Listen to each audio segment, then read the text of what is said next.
बिस्मिल्लाहिर्रहमानिर्रहीम नहमदुहु व नुसल्ली अला रसूलिहिल करीम अम्मा बाद।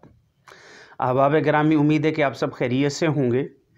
आज इस मुख्तसर वक़्त में मैंने दो बातें आप हज़रात के सामने रखनी हैं।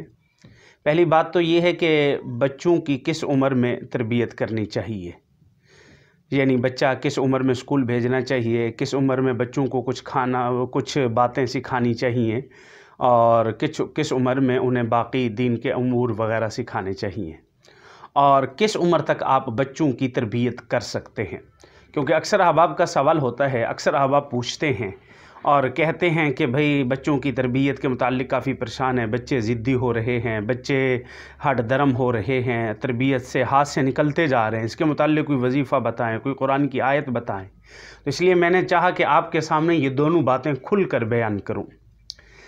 देखें, पहली बात तो ये है कि एक दफ़ा मैंने अपने असातिज़ा में से एक उस्ताद से पूछा कि बच्चा 7 साल की उम्र में कम से ही बच्चा होता है तो वो ज़िद्दी हो जाता है, हट धर्म हो जाता है, बात नहीं मानता, कहना नहीं मानता, तो उसके लिए क्या किया जाए, उसका क्या इलाज किया जाए, उसकी क्या तरबियत की जाए।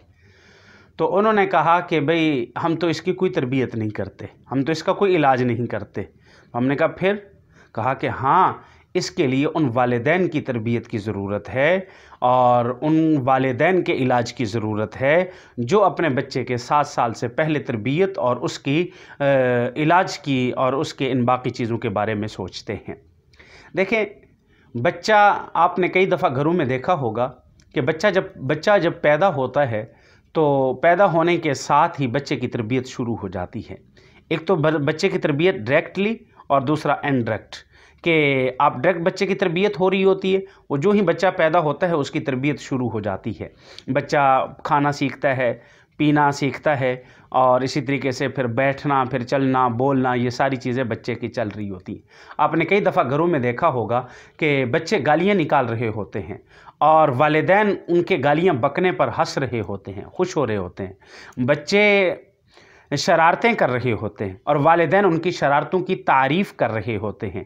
बच्चे किसी भाई को, किसी बहन को मार रहे होते हैं और वालिदैन उसकी तारीफ़ कर रहे होते हैं, हालांकि उनको ये नहीं पता कि ये आदतें उनमें पुख्ता हो रही हैं। अच्छा, अगली बात ये है कि उनको फिर रोकना भी नहीं चाहिए। क्यों? उसकी वजह यह है कि मैं आपको एक मिसाल देता हूँ। अगर मैंने आपको एक बात कही, मसलन मैंने आपको कहा कि आपने काले घोड़े के मुताल्लिक़ नहीं सोचना, आपने हाथी के मुताल्लिक़ नहीं सोचना, आपने दरख्तों के मुताल्लिक़ नहीं सोचना।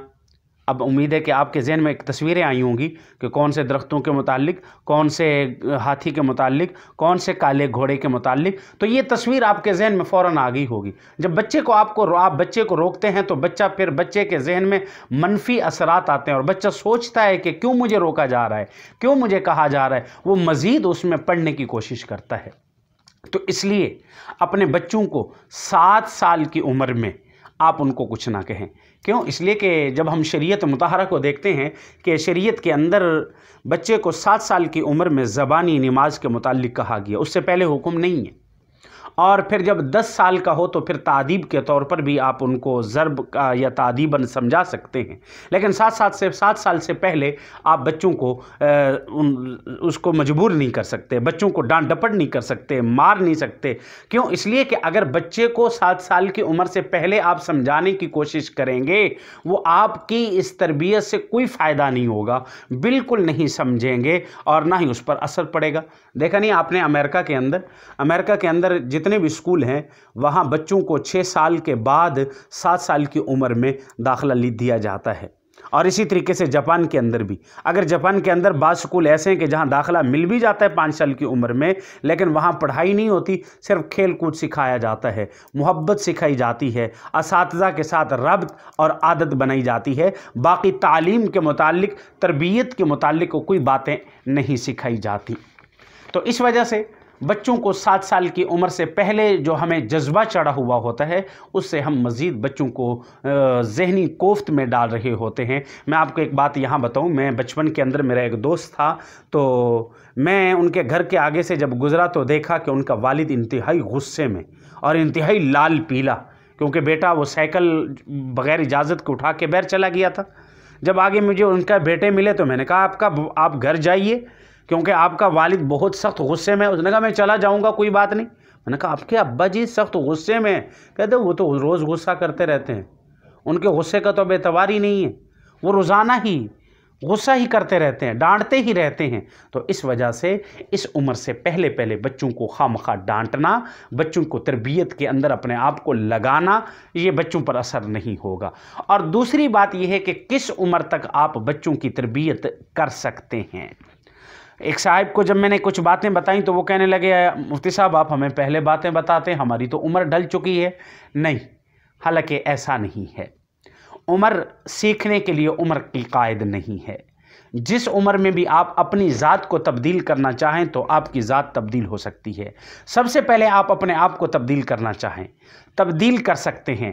دیکھا نہیں کہ علامہ رومی علیہ الرحمہ نے فرمایا کہ جب تک میں ذہین تھا تو میں نے کچھ نہیں حاصل کیا، لیکن جب میرے اندر حکمت آئی تو میں نے سب کچھ حاصل کر لیا ہے۔ جب انسان کے اندر حکمت آ جاتی ہے، دانائی آ جاتی ہے، انسان سیکھنے کی کوشش کر لیتا ہے تو سب کچھ سیکھ لیتا ہے۔ حضرات صحابہ کرام رضوان اللہ علیہم اجمعین کی مثال لے لیجئے کہ صحابہ زمانہ جہالت کے اندر کتنے زمانہ جہالت کے اندر سخت مزاج تھے، سخت ذہن تھے، اور حتیٰ کہ اپنی بیٹیوں کو زندہ درگود کر دیا کرتے تھے۔ لیکن جب جناب رسول اللہ صلی اللہ علیہ وسلم کی تعلیم ملی تو انہوں نے اپنے آپ کو کیسے بدلا۔ بہت سارے حضرات اکابرین اولیاء اللہ کی مثال ایسے ملتی ہیں کہ انہوں نے آخری عمر میں اپنے آپ کو تبدیل کیا۔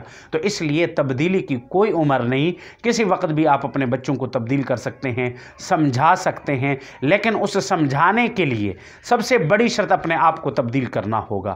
اگر آپ شوہر ہیں تو اپنے آپ کو تبدیل کریں، آپ کی بیوی خود بخود درست ہو جائے گی۔ اگر آپ باپ ہیں تو اپنے آپ کو خود تبدیل کریں تو اولاد خود بخود تبدیل ہو جائے گی۔ آپ بیوی ہیں تو پہلے اپنے آپ کو خود تبدیل کیجئے تو شوہر خود بخود تبدیل ہو جائیں گے۔ اس لیے اپنے اندر تبدیلی کا مادہ لائیے۔ وآخر دعوانا الحمدللہ رب العالمین۔